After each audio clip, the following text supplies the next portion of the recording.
Absolutely no markings on this squad car. Got ourselves a Pine County Sheriff's Deputy here. 405 WMZ. You see that in your rear view, definitely take caution and slow down. No, thank you, sir. All right. Can I get your name and badge number since you've made contact? Sure, my name is Deputy Hawkinson, badge number 554. Have a great day. Can I ask you why you're recording your vehicles and plate numbers? You can ask all you want, sir. All right, we got another dirty vehicle. Love it.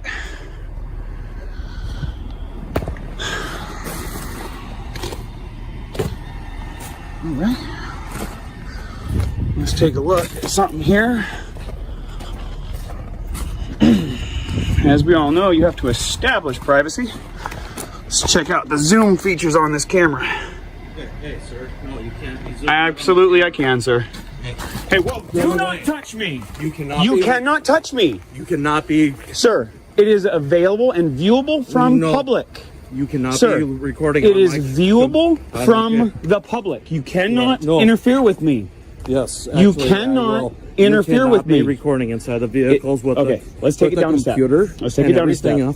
Okay, at this point, I am going to ask for your identification. My ID? Why? Am I being detained?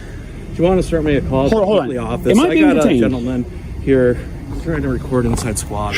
Day 2. Yes. And why am I being detained? Now, because, like I just told you, you're recording. Is that a crime? Is that a crime? Data privacy laws? No, sir. You are required to create your own privacy. I am not required to do your privacy for you.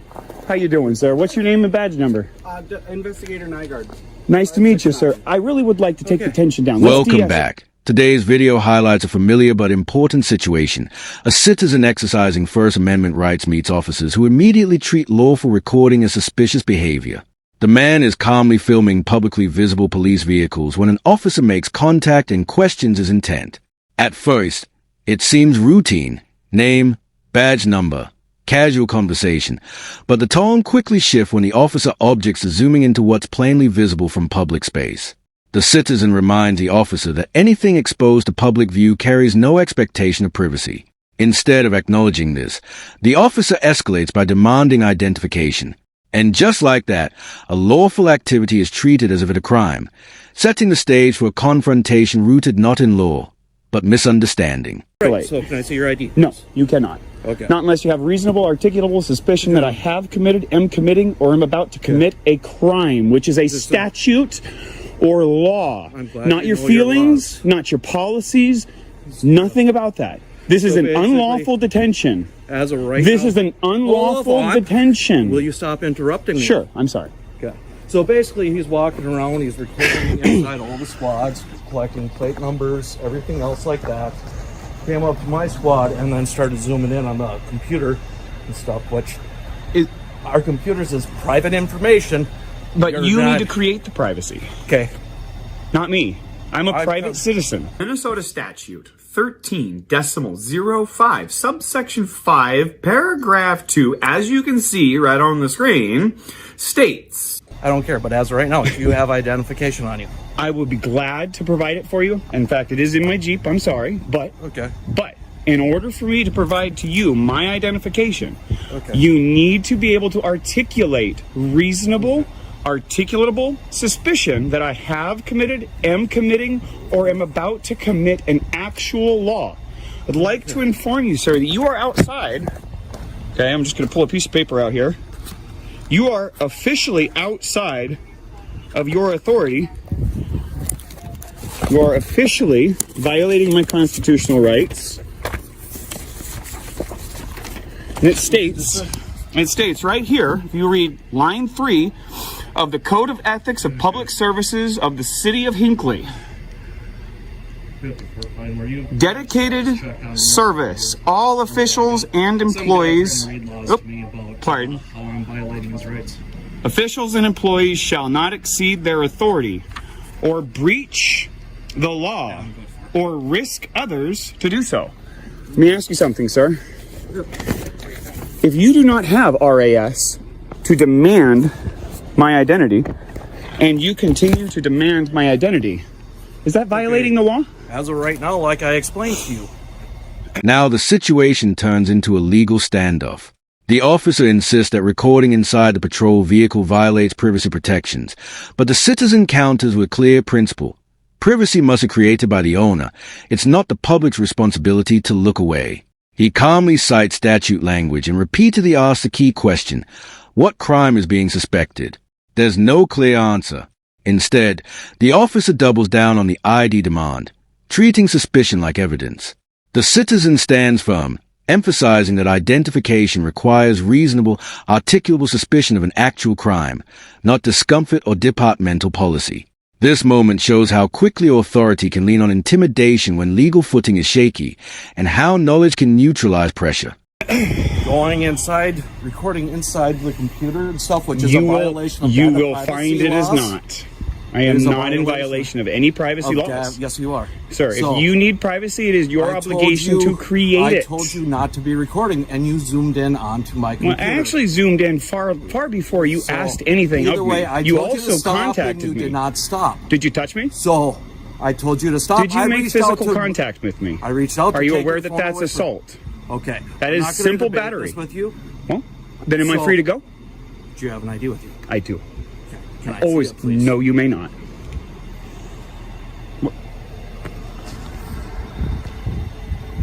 From this point forward, I will observe my right to remain silent.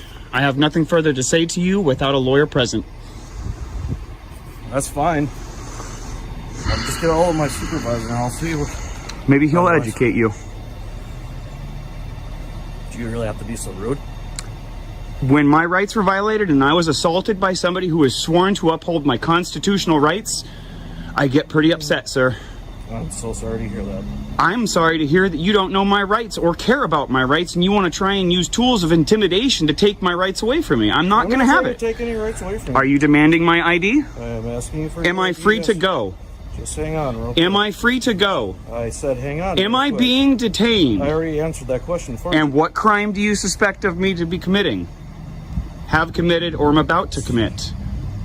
What law? You're being very quiet here, Mr. Nygaard. You understand what I'm doing here, don't you? Trying to figure out what's going on. Mind you, folks, this is day 2. And we've already got a cop who's addicted to identification.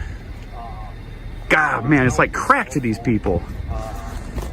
Recording squads, going up the license plates. Everybody was very polite. Oh, we got State Popo. Look at this. Look at this. He's recording license plate, reading it. I don't know if he's doing a Facebook Live thing or whatever else. Tension spikes when the officer makes physical contact after being told not to. The citizen immediately labels it as an unlawful touch, escalating the seriousness of the encounter. Rather than de-escalate, the officer calls for a supervisor, framing the citizen's lawful filming as suspicious behavior. The citizen invokes his right to remain silent, signaling that the conversation is no longer voluntary. What follows is a subtle power struggle, repeated ID requests, vague justifications, and attempts to control movement. Throughout it all, the citizen keeps returning to the same foundation: no crime, no lawful detention. This exchange captures how fragile the boundary is between investigation and overreach when officers operate on assumption instead of statute. Then he goes walking up to my squad. I told him do not record inside the squad since I have a computer out and with the data privacy laws, and of course he zooms in on the computer and everything. I stopped and then I reached How you doing, ma'am? pushed his arm away from Doing great, thanks. my window and This is Minnesota here for you folks. telling me that I'm violating. You asked me a his rights question. and refusing to- Went great. Okay. It went great. Nobody violated my rights. Nobody interfered. By the way, you guys are interfering with my No, I process know. here. You are interfering with my ability to collect news for public dissemination. It's a violation of federal He law. doesn't want to talk to me anymore. He doesn't want trying to figure out what's talk to going me. on. I just told you, I'm here to collect information for public dissemination. I'm exercising my constitutional rights, and I wish to be free to go. Would you mind giving me your name and badge number? Supervisor and Associate Patrol 123. You're 123? Yep. Huh. That's actually my former license number for my profession. from California, license 123 is funny. Ironic and... What's that? Easy number. Yeah, tell me about it. Nice. Yeah. Do you mind? I don't have any weapons. I'm a little cold. Can I put my hand in my pocket? Do you mind if I just check? I do. I do mind, but I will... I can kind of see that. I know that I'm under a Terry stop here right now. You're fine. Yeah. I know I'm on a Terry stop, and I know that gives you the right to pat me down, so... By the way, it's an unlawful Terry stop. Just so you know. For the record.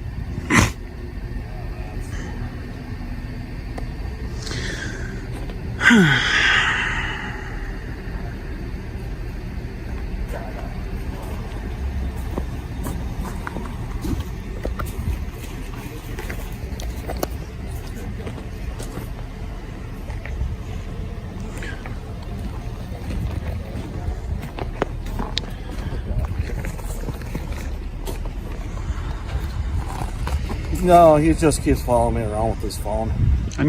When additional officers arrive, the narrative shifts from confrontation to damage control. The original officer described the filming as a privacy violation, but the citizen continues asserting that everything recorded was visible from public space. A brief pat-down occurs under the justification of a Terry stop, even as the citizen states his belief that the detention itself is unlawful. The interaction becomes less heated, but the underlying issue remains unresolved. No officer can articulate a specific crime. The citizen continues documenting the encounter, reinforcing the very right that triggered the situation. The contrast here is telling.